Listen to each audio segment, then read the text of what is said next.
Swords. They trace as far back to the Bronze Age by ancient Egyptians. Fast forward a bit. 1200 AD, seen as a standpoint for the medieval era, with wars such as the Loom Wars and the War of Scottish Independence taking place within this time period. Now, the most menacing and well-rounded weapon was the sword, as there were so many variations, from the long sword to the short sword to the curved swords to katanas, and many more, all coming from different cultures with one main purpose: to defend and to destroy.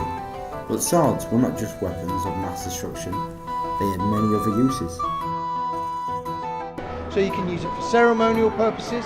When you were knighted, you were girded with your sword, so you were given your sword, you received your spurs, you won your spurs. So there was a lot of the chivalrous ethics went into this simple design of sword as well. So it's to protect the poor and the weak, uphold justice. All of that kind of goes into this silly thing with two cutty edges and a pointy bit at the end.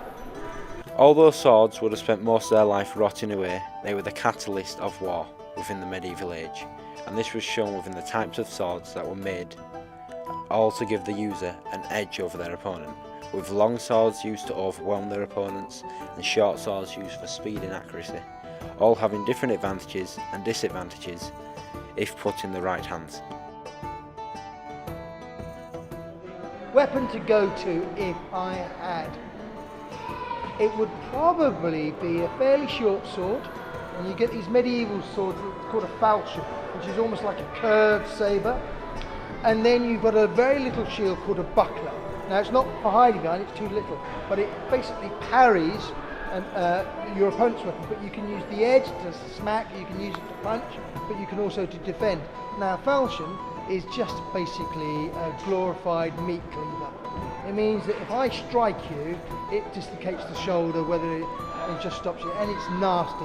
And you might survive, but so much blood is leaving your body that you probably won't want to carry on fighting. Because the thing is, you never want, when fighting for real, it's never about killing your opponent. It's about overwhelming them completely and utterly, so that they don't want to fight you anymore. That's all you need to do. So a butcher's weapon like that, and a way of defending myself, would probably be the way. So the methods and the uses of a sword massively vary depending on the person who wields it, and is by far the most used weapon and produced weapon in history, and has influenced the modern day weaponry to follow it.